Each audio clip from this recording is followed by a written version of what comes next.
Good morning, Bulldogs.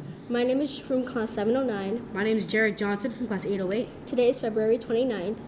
Please rise for the pledge. Stand, salute, pledge. I pledge allegiance to the flag of the United States of America and to the republic for which it stands, one nation, under God, indivisible, with liberty and justice for all. You may be seated. Now it's a message from SO. This is SO on the go. My name is Caitlin Wolf from class 601. My name is Winnie Tan from 608. On Friday, we have the 6th grade ice cream sale. And our PSA for this month is eat more vegetables and fruit. They're really good for your health. This has been SO on the go. We watched this video about what we should do if the fire bell rings in the fall. We are watching it again, and it is very important that you watch carefully.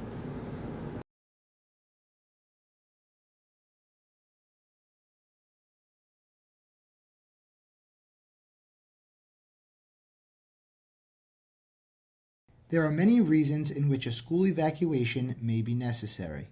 Evacuations require people to move in an orderly fashion from point A to point B. The most common way that schools practice this action is a fire drill. Sometimes a drill is signaled solely by the fire alarm.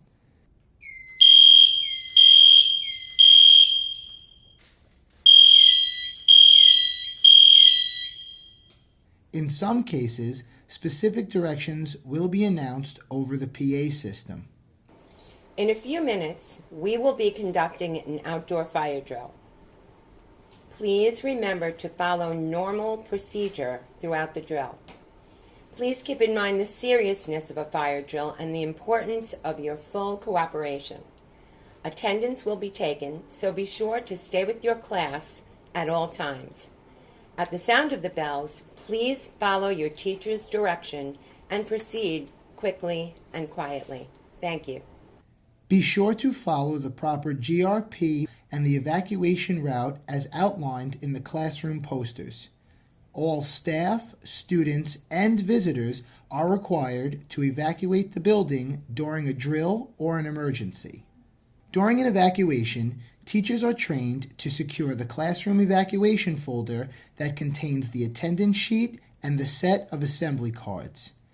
In addition, teachers must lead students to evacuation assembly locations listed on the classroom fire drill posters unless they are specifically directed to use a different location.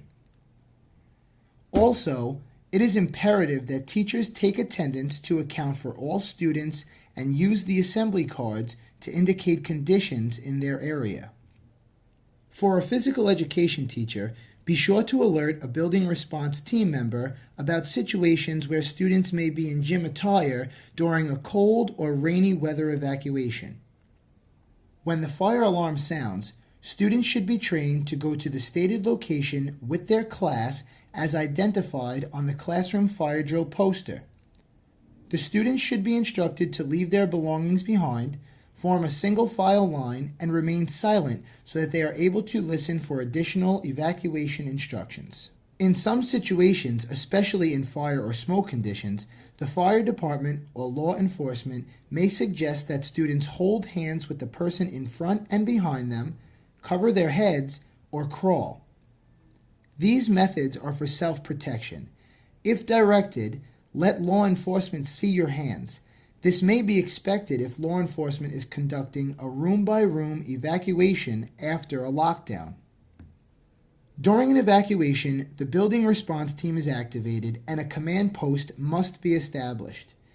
The command post is a single location where administrators gather and relay information to the members of the building response team and first responders. The school nurse is also at the command post with a first aid kit on hand and the building response team kit. Here's how to use the assembly cards. At the evacuation destination, take attendance and verify the status of your students. If everything is okay and you have no missing or extra students, fold the sheet to show the green card and hold it where administrators and first responders can see it. If you have missing or extra students or can give first responders information, hold up the red card. If you need medical assistance, hold up the medical card. Remember, the school nurse is on the lookout for the medical card.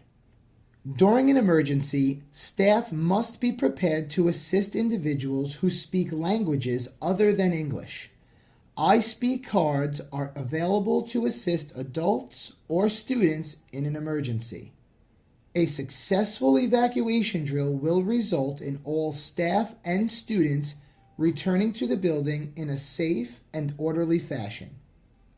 At the end of every drill or emergency, attendance must be taken, and any missing students must be immediately reported to the main office. As you saw, when the fire bell rings, we need to exit the building silently and quickly. We need to go down the staircase single file so that firefighters can get up the stairs.